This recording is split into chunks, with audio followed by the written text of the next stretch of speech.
Roja, Hi.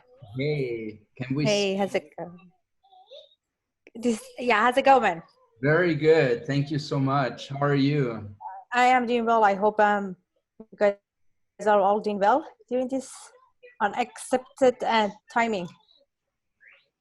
Um, everything okay on your end?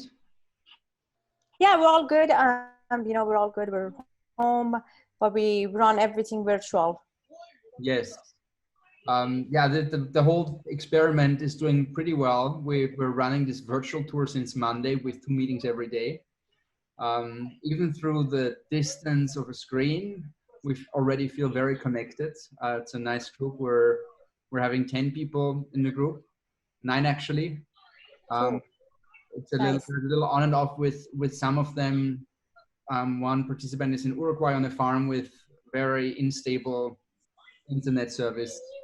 So she's coming in and out, and we have Deetha and Adam who have family duties today or job duties today, and hence only listening mode and So, not contributing. So they said they're gonna ping me a chat so I can ask questions um, into the conversation.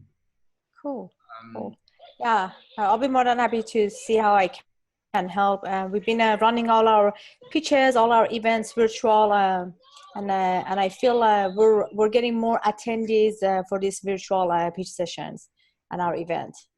I guess we have to get ready that this is going to be the situation this year. So Yeah, there might be some yes, relief, that's what I heard. but I would say that we're safe when we get used to this way of communicating for this year. And if Nice. everyone is flexible enough, if I'm wrong tomorrow, to adjust back to real conversation, real meetings, but I guess it's better to be prepared. Um, Yeah. a quick introduction to you guys. Roja works at Plug and Play. She is basically a mentor to the Silicon Valley Inspiration Tours, inspiring my groups of 10 to, I think the biggest group number that I had visiting Plug and Play was 200. It was a little more tricky to walk them through campus, but then they got the demo and got introduced to startups. Plug and Play is an amazing company. I can remember when I came to San Francisco 8 years ago. So yeah, it's 8 years ago to start the program. People told me that there are some accelerator programs that are interesting, or startup places that are interesting to visit. Plug and Play maybe not one among them because they're living cubicles and they're more into the old corporate world and not really innovative. And then for 2 years or so, I actually never had a visit at Plug and Play. And then when was it, 5 years ago when we had the first visit, first tour, I was so surprised how innovative Plug and Play is and what an amazing organization they are, acting globally. It's not Silicon Valley on this side. There's actually an office in Austria and everywhere in the world. So we'll go into this and introduce what Plug and Play is doing and their roles in the startup system. I'm super thankful that you're up to this experiment, that you're joining us here. I don't know Sure. about your video, if that works or not. It's always nice to see faces, but if you're I have a kids in the background running around, so we love children, but whatever works for you is perfect for us. But yeah, sure, sure. you're looking into a lot of father's eyes here. So Yeah, sure. very good. Uh, Yeah, I was gonna mention if you guys are interested to attend, we're still running our Friday pitch session every week where we focus on a specific industries and we bring about 20 startups around that industry to pitch to panel of VCs and corporations. We usually get about 30 to 40 VCs and about 50 to 60 corporations every week. Um, as I mentioned, it's the focus industry. The first Friday of the month, we usually focus around fintech, insurance, cybersecurity, enterprise. Second Friday is around smart cities, mobility, IoT, new material packaging, energy and sustainability. Third Friday is around health, and the last Friday of the month is around commerce. It's If you 11 guys are interested, I'm PST. sorry, was that again? 11 a.m. PST, What right? was that? It's 10 a.m. PST. 10 a.m. So that's 7 10 here. a.m. That The might. Europe time. Yeah, but we do stream it as well too for our Asia partners. We do a stream each pitch session on Tuesday at 5 p.m. PST, which I think it will be really early for you guys. Yes, that's But it might, yeah, if you guys are interested for Friday, if the hours work for you guys, we would love to have you guys kind of join to observe, to see how we connect the startups with our partners and how we screen the startup for investment opportunities. If that's a stream as well, right? Yeah, yeah, we stream it on Tuesday, 5 p.m. PST. So what is it tomorrow? Is it a Zoom thing, or how can the So tomorrow is a Zoom, yes. So we run it through webinar, and tomorrow is at 10 a.m. PST, and it is a health focus. We have 22 startups presenting tomorrow. Great, sounds great. So if you can share the Zoom link with me, I distribute it to the group, and if you want. Sure. Yeah, I'll give me a second to get the link, and I'll just email. There is a chat. You either email it to me and I distribute it, or put it into the chat to everyone. But I will still distribute it. Yeah, sure. I'll do both ways. I'll email it to you, and right away. It's the time is precious. Also for virtual connections. I can do all the housekeeping and follow up afterwards. Yeah, sure. And I'll email it to you. I'll just put it on the link right now, and I'll just email it to you as well too. Perfect. Thank you. I've seen it. You don't have to mail me. Yeah. Good. Wonderful. Great. Sure. Leave it to you. And I'm just going to put my email address here for you guys. If you guys are interested to learn more or get in touch, I'll be more than happy to help. Perfect. And that's also distributed, of course, in the mail. So like in the real tours, you will receive an email with also the emails of the participants, and you can follow up. You're always invited to follow up and ask questions or connect otherwise, everything, all of it. Roja, maybe you'd like to explain a little about plug and play. Not everyone knows plug and play, and we take it there. Sure, absolutely. Plug and play, we are an accelerator venture where we do investment, and we connect a startup with corporations and VC partners. We have over 350 corporations and over 180 VCs. We have about 36 locations worldwide. What do? We have 17 verticals, like travel and hospitality, IoT, mobility, health, fintech, insurance, enterprise, and go on. There are 17. We do an accelerator program, which is twice a year, and it's for 3 months, where we select between 20 and 30 startups from anywhere around the world to join us during these 3 months. And during these 3 months, we connect them with the corporations for partnership, piloting, and licensing, for biz dev, and we connect them with the VC if they're trying to raise money. And then after 3 months, we graduate them. We do not invest in all the startups, but we do make investment from the startups in this accelerator program. There are 600 startups going through our program every year. And we do make about 200 to 250 investments per year as well. That was a brief introduction about Plug and Play. I'm part of an investment team. I work directly with the general partner at Plug and Play, and our team makes 50 new investment every year. Out of that 200 to 250, 50 of it is from our team. We invest from 25K up to 500K per round. Maybe you'd like to share a little about the deal flow sessions and how you connect the startups with the corporates. I think that's interesting. Sure. So the way we select the startups for our accelerator program, it's a 6 months progress. So we make a list of 1,000 startups on that industry. For example, say fintech. We find 1,000 startups around fintech industries. We filter them down, screen them, interview them, make 100 list. We send 100 to our corporations for our fintech vertical, and the corporations select 40 out of that 100. And we do a selection day where all the startups come in, all the corporations are in a room. Startups pitch to the corporations, and the corporations select 20 to 30 startups from that list who they want to work with during that 3 months. So the startup who get to the accelerator program, that they get chosen by corporations who they want to work with them during the 3 months. And then during the 3 months, so corporations work with the startups to see if they can do like piloting, partnership, or any biz dev with them. And then beside that, what do we do with the corporations? We do private deal flow for corporations. For example, I just example of a bank. So bank comes to us, they're our partner, they say, hey, we have an issue with credit card, fraud. Can you find a startups who can help us in that regards? We find about 10 to 15 startups around that problem who they can solve that issue. So we give the list to the corporations. The corporations select 5 to 8 startups out of that list, and we do a private deal flow, which it's like a 30 minutes one-on-one between the startups and corporations. So and we put them in front of the corporation to see if they can help and they can work with them. That's the private deal flow. That's about it. I'm opening up that conversation to you guys. What do you think? What would you like to hear about the Silicon Valley startup ecosystem?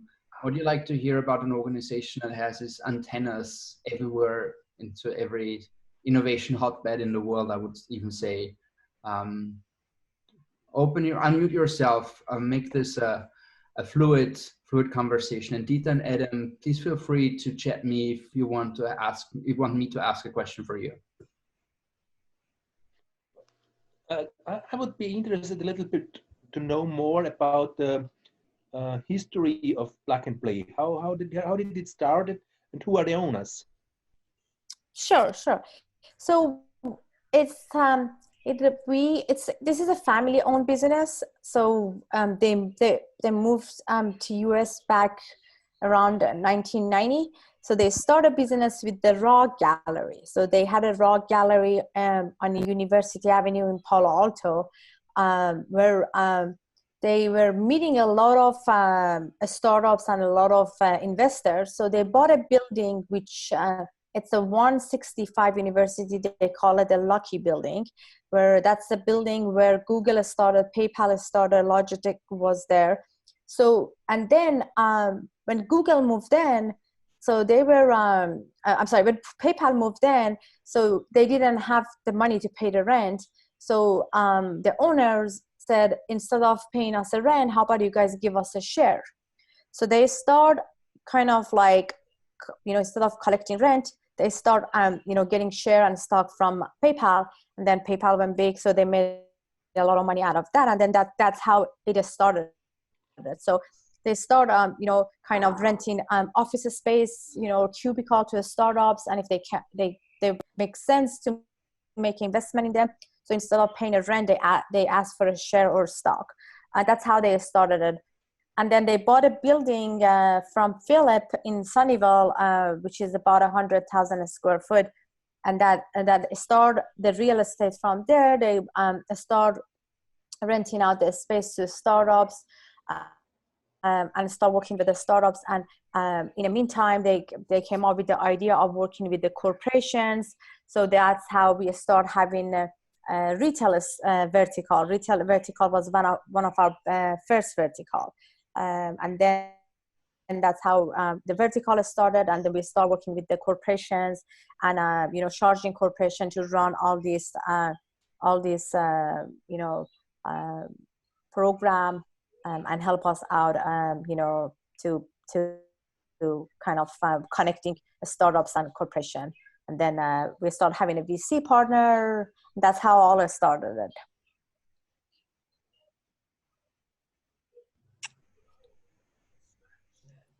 Any other question?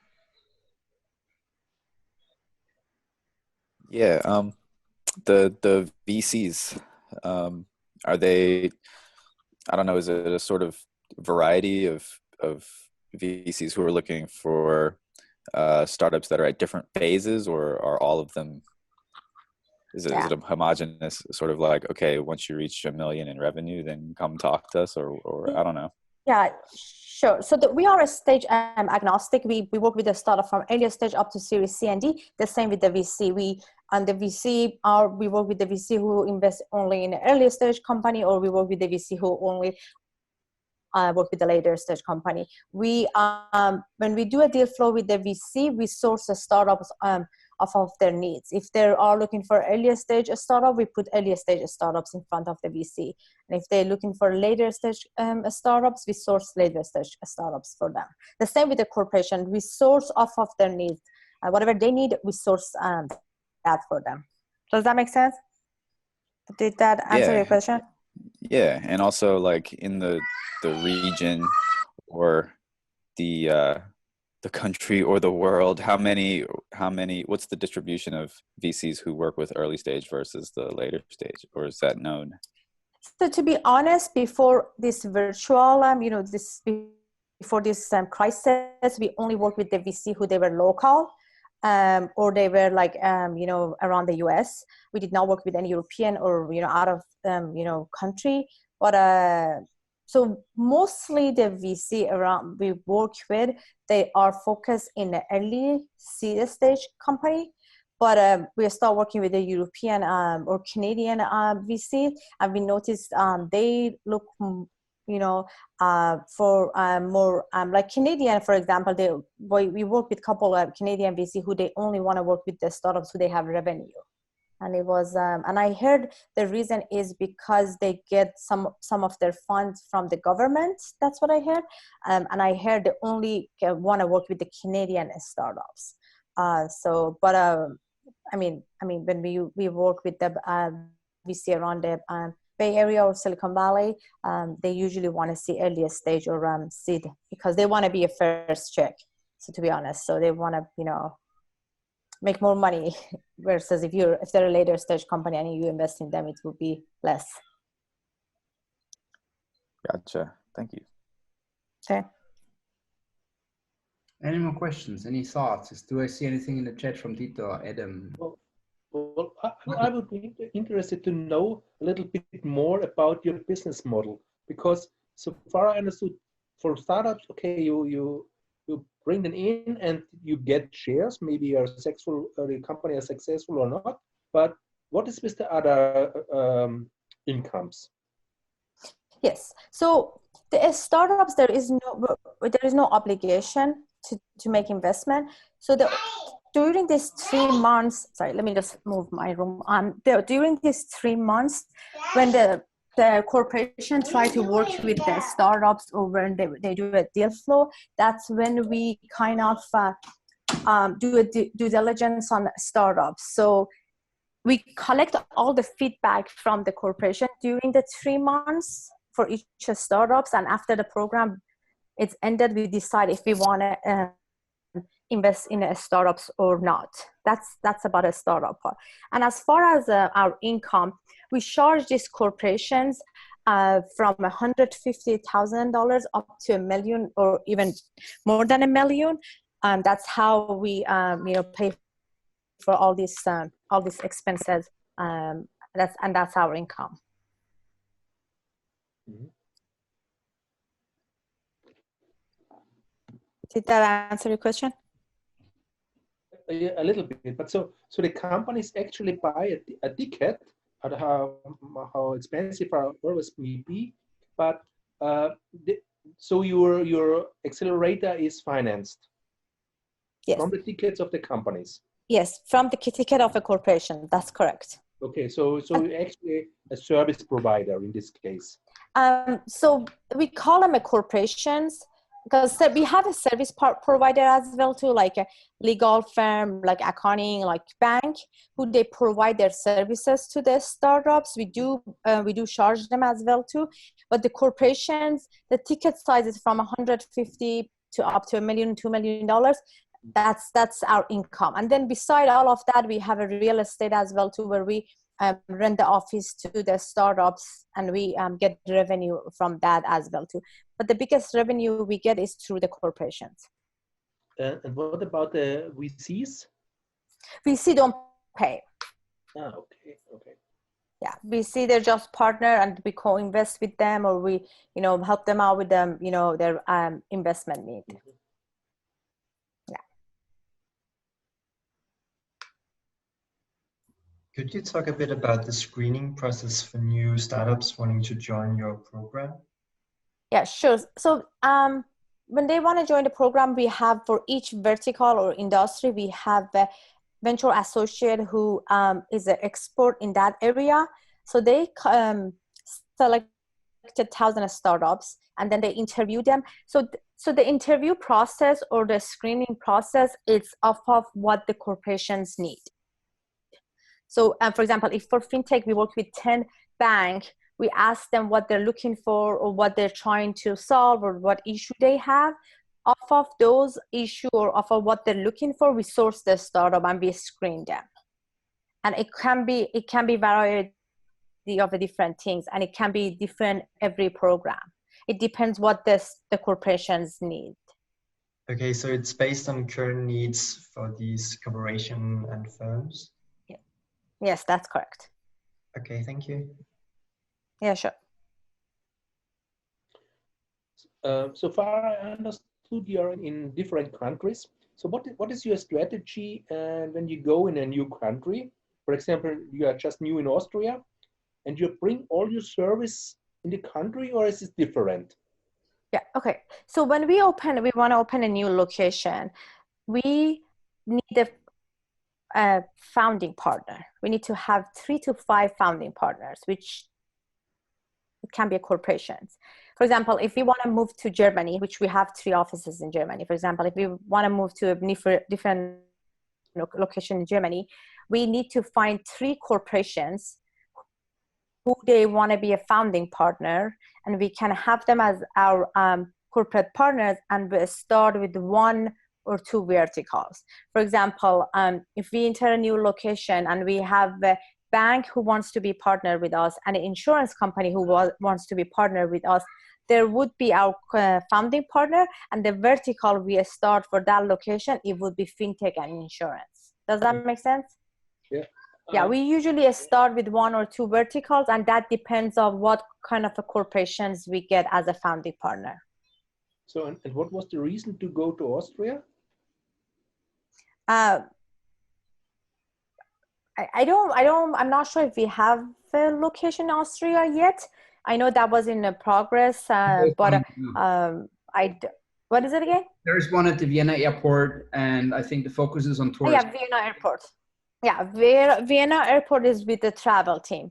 I'm sorry, I'm really bad with map. Yeah, because I know Johannes was working for Austria as well too, but I'm not 100% sure. But yes, Vienna is a new location. It's been maybe 6-7 months, and we worked with the Vienna airport, and our travel team started that location. So Vienna airport is our founding partner, and because it kind of has something to do with the travel and hospitality, so that would be a travel vertical. Mm-hmm. Mm-hmm. Yeah.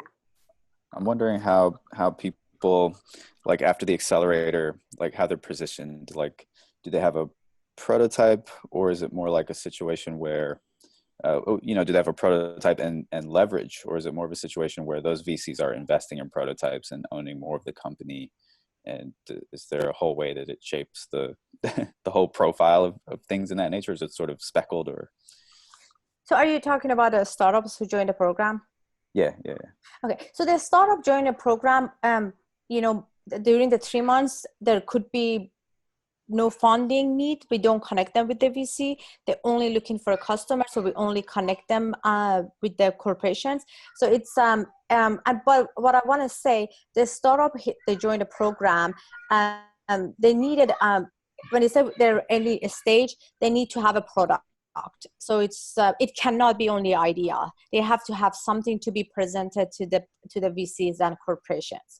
So they have to be on a stage where they can kind of work with this corporation, or they can have something to show to the VC. So we require them to raise a little bit of money and have a product ready to go to market. Was that your question? I Yep. Did I answer? Okay.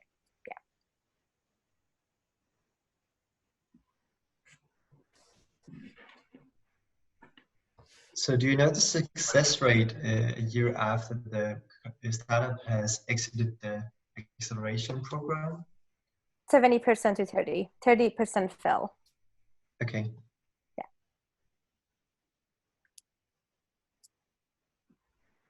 Any specific industry you guys would like to tackle to get also a little bit of a feeling of what's happening there, our plug and place activities, retail, fashion, or automotive, or energy, fintech, food?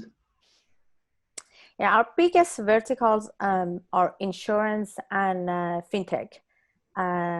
We have the most partners in our insurance vertical and the fintech, and then it goes to IoT, mobility, real estate, and you know, we added a smart cities. We have a location in Paris focusing on a smart city.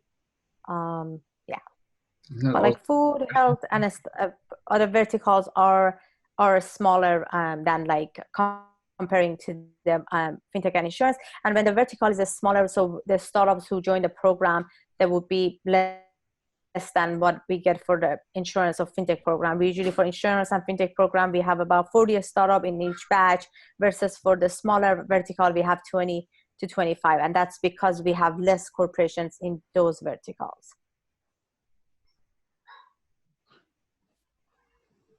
And if you guys have any specific question about any specific industry, I'll be more than happy to answer. I think the startup Autobahn is a nice case to share also how to create a vertical site together with a company or together with an industry. Maybe you'd like to share a little about startup Autobahn. You know what, I wasn't really involved about that, and I don't have enough information to share, and I don't want to give any wrong information about you know, that the Autobahn. But I'll be more than happy if you guys want. I can find out more information and pass it along to you guys. It was just a suggestion. Yeah. So yeah, we are expanding really quickly. I've been with the company for a really long time, so I feel like we grew really quick. I remember a couple of years ago we were like 10, 15 employees, and now we have over 400 employees. So it's hard to keep up with everything and all the news and all the events. We now with all this virtual, we have at least 2 or 3 virtual event every day. And if you go on our website, you know, they're all on calendar. And if you guys are interested to join any of them, let me know. I'll be more than happy to register you guys. Cool. Sure. Any more questions from you guys? Everything covered? Okay, Martin. I would be interesting. What is your USP compared with other accelerator programs or other competitors? Yeah, like for example, we do, like 500 startup, we do not compete with them. We don't compete with anybody. We even you know, try to help the startup who come out of other accelerator as well too. And we have the network that they don't have. So we work with over you know, 350 corporations and 180 VCs. That's what they don't have. And when I said we even help their accelerator startups, it's when we bring them over and have them to get connected with our partners. That's how we help them. Okay. So I think I have one more question, Sure. rather aiming kind of at this angle of cross-industry. Are there any, is there a certain mission statement when it comes to social goods startups have like aiming to have, instead of that the main priority maybe making money, focusing on increasing the impact on a certain SDG, for example? I mean, I don't quite understand your question. So let me paraphrase it. So in Germany, I think in the startup scene, there was a new term, at least like the last couple of years, bubbling up again and again, being called a social startup or social entrepreneur. So mainly being dedicated to solve or tackle one of the challenges addressed by the SDGs from the United Nations. And so is there a certain mission statement from Plug and Play to also support kind of startups going in that direction across industries? Yeah, so not really like what are we focusing, for example, now about the COVID-19, that's we're really focusing right now. We're trying to, because we work with the government, so we're trying to source a startup who trying to, solve any issue around the COVID-19, and kind of, sourcing them and screening them and, connecting them with the government. But before that, no, there was no specific, industry we were trying to, work with. So sorry to interrupt you. And I assume that's also mainly because some governmental officials approaching you with a certain interest, so basically providing venture capital to those challenges around COVID-19. Yes, that's the case. Yes, if I'm not saying we're not open to it, but we have not done that kind of things before. But since the one part of the government is our partner with the health team, that's how we involve with the COVID-19. And even we have an accelerator program for COVID-19 now. Okay, yeah, maybe because I just thought that probably could be really easy, a kind of CSR strategy for you guys, since you have all this expertise to kind of go in that marketing direction. I was just wondering if there's such a thing in place, or if it's all kind of based on VCs approaching you and bringing the challenges to you. Okay. Yeah. Okay, thanks. Yeah, sure.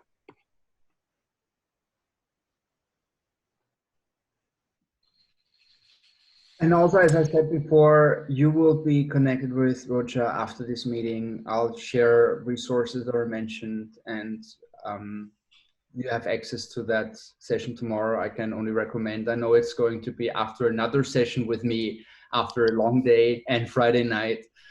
But we cut weekends anyways off the calendar, as every day is any day.